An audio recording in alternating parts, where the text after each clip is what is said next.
بسم اللہ الرحمن الرحیم۔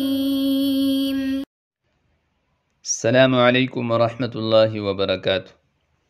بسم اللہ الرحمن الرحیم۔ عزیز طلبہ، امید ہے کہ آپ سب احباب بخیر و عافیت ہوں گے۔ آج مقامات حریری کا سبق نمبر 15 ہیں۔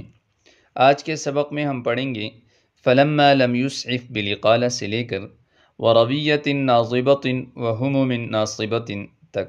تو آئیے شروع کرتے ہیں۔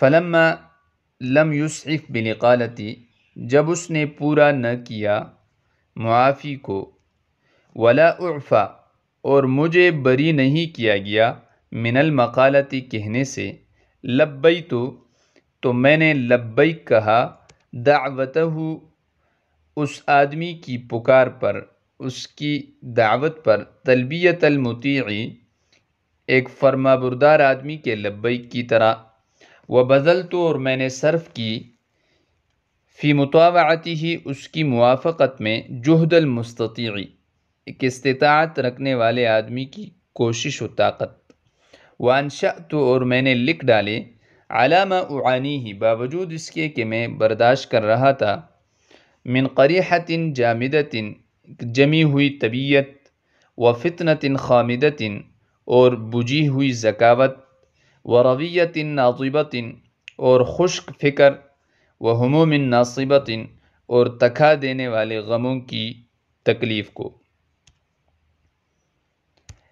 اس عبارت میں مصنف رحمۃ اللہ علیہ ذکر فرما رہے ہیں کہ جب میں نے اس اشارہ کرنے والے اور حکم کرنے والے آدمی کو اپنی معذرت پیش کی تو انہوں نے میری معذرت قبول نہیں کی، اور انہوں نے اپنے مطالبے کو مجھ سے ترک نہ کیا بلکہ اس کو برابر جاری رکھا، تو پھر میری مجبوری تھی مقامات لکھنا، تو اس لیے میں نے پھر مقامات لکھنا شروع کیا، اور اس کی پکار پر میں نے ایسا لبیک کہا جیسے ایک مطیع اور فرما بردار آدمی لبیک کہتا ہے، اور میں نے اس کی موافقت میں پھر ایک صاحب استطاعت کی طرح جہد اور کوشش ظاہر کی اور خرچ کی، اور مقامات لکھنا شروع کر دیا،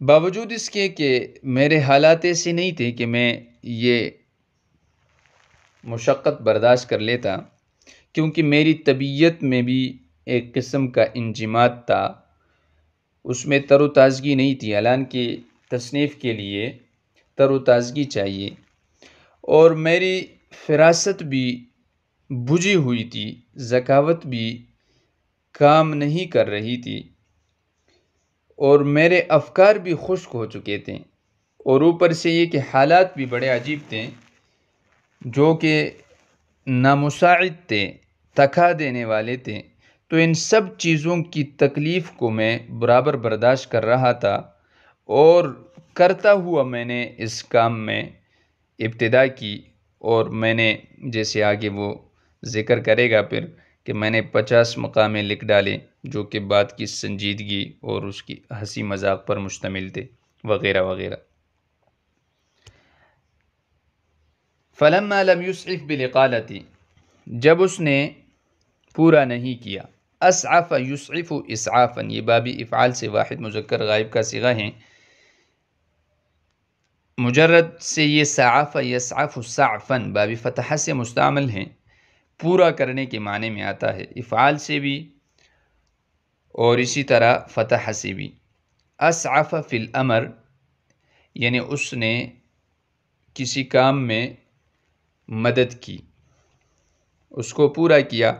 بالاقالہ، یہ اقال یقیل اقالتاً سے ہیں، اقالہ فسخ بئی کو کہتے ہیں، بابی افعال سے، مجرد میں یہ ضرب سے مستعمل ہے، قال یقیل قیلاً، چھوڑ دینے، معاف کرنے، درگزر کرنے، بری کرنے کے معنی میں آتا ہے۔ ولا اعفا، یہ اعفا مجہول کا صیغہ بھی ہے، اور اعفا مجرد یہ معروف کا صیغہ بھی استعمال ہوتا ہے، تو اعفا کی صورت میں یعنی واحد متکلم مجہول کی صورت میں اس کا معنی ہوگا کہ مجھے بری نہیں کیا گیا، جبکہ اعفا کی صورت میں معنی ہوگا کہ اس نے نہیں چھوڑا۔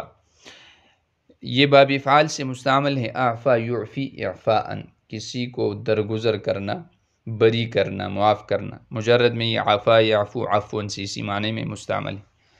من المقالتی، مقالہ یہ مصدر میمی ہے، قال یقول قولاً سے ہیں بات کہنے، تو یہاں پر اس سے مراد وہ مطالبہ ہے جو وہ آدمی ان سے کر رہا تھا، تو اس مطالبے سے مجھے بری نہیں کیا، یا میں بری نہیں کیا گیا مطالبے سے کہنے سے۔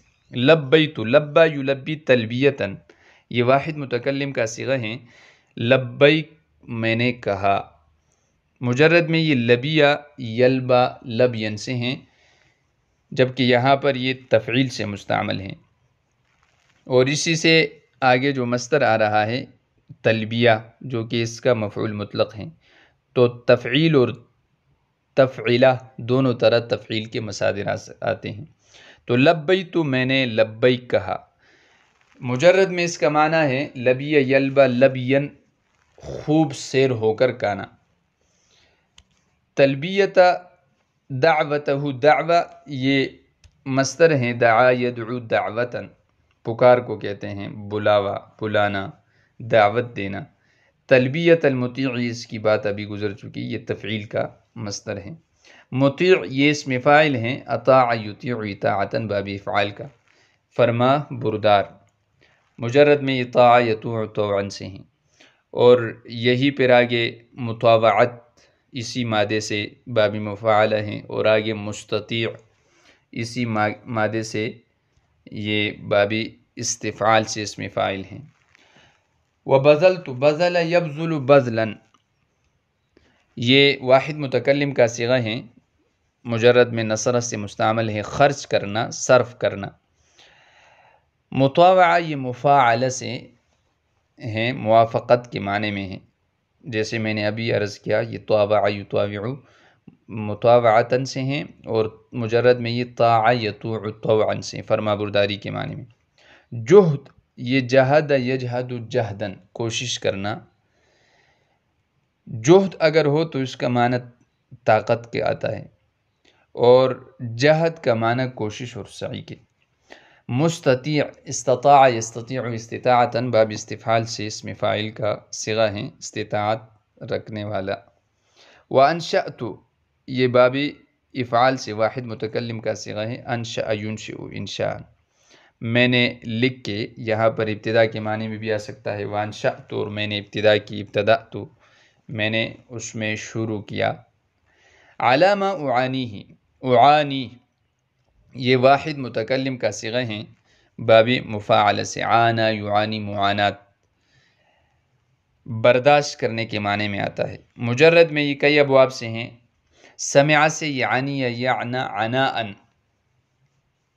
تک جانے کے معنی میں ہیں، اور نصر سے یعنا یعنو عنواً، مطیع فرما بردار ہونا، اور ضرب سے عنا یعنی عنین، اگر عنین مصدر ہو تو اس کا معنی آتا ہے قصد و ارادہ کرنا، اور اگر عنایتاً مصدر ہو تو اس کا معنی آتا ہے متوجہ ہونا۔ قریحہ یہ طبیعت کو کہتے ہیں، قرائح اس کی جماعتی ہے۔ جامدتن یہ واحد مؤنث اسم فاعل ہیں، نصر سے جمد یجمد جمود، منجمد ہونا۔ فتنہ یہ مصدر ہیں، فطن یفتن فتنتاً، اور فطن یفطن فتانتاً، نصر اور سمع دونوں سے مستعمل ہیں۔ ذکاوت اور فراست کو کہتے ہیں، ذہانت کو کہتے ہیں۔ خامدتن یہ واحد مؤنث اسم فاعل ہیں، خمد یخمد خمدن، اور خمود، خمود کہتے ہیں بجھ جانا، کسی چیز کا بالکل غیر فعال ہونا، ناکارہ ہونا۔ ورویہ یہ فکر کو کہتے ہیں، روایا اس کی جماعتی ہیں، یہ اسم مصدر ہے باب التفعیل کا۔ اصل میں یہ رویعتن تھا، تو حمزہ ما قبل یا، اس کی وجہ سے حمزے کو یا سے تبدیل کیا اور یا کا یا میں ادغام کر دیا تو رویہ بنا۔ روایا اس کی جماعتی ہیں، چنانچہ عرب کہتے ہیں روّا فی الامر، اس نے اس کام میں غور و فکر کی۔ ناظبتن یہ واحد مؤنث اسم فاعل ہیں، نظب ینظب النظوب، نظوب کہتے ہیں خشک ہو جانا۔ نظب الماء پانی زمین میں چلا گیا، یعنی خشک ہوا۔ وہموم ناصبۃ، ہموم یہ ہم کی جمع ہے، ہم غم کو کہتے ہیں، ایسے غم جو تکا دینے والے ہو۔ ناصبہ یہ نصبہ ینصب نصبن سے ہیں، تھکاوٹ کے معنی میں آتا ہے، تو نصبن سے تو یہ لازم مستعمل ہوتا ہے، لیکن یہاں پر یہ منصبہ کے معنی میں ہے، انصب ینصب انصابن یعنی متعدی ہے، اور تکا دینے والے غم مراد ہیں۔ تو آج کے سبق میں ہم نے پڑھا عبارت کا ترجمہ، اس کی مختصر تشریح اور الفاظ کی لغوی اور صرفی تحقیق۔ میں امید کرتا ہوں کہ آپ نے اس کو بغیر سنا ہوگا اور بار بار اس کو سنتے رہیں گے اور ان کو اپنی کاپیوں میں نوٹ بھی کریں گے، اور الفاظ پر مزید جو ہے آپ جملے بھی بنائیں گے، اپنے جملوں میں بھی استعمال کریں گے، اور اس کے نظائر بھی ڈھونڈیں گے۔ السلام علیکم۔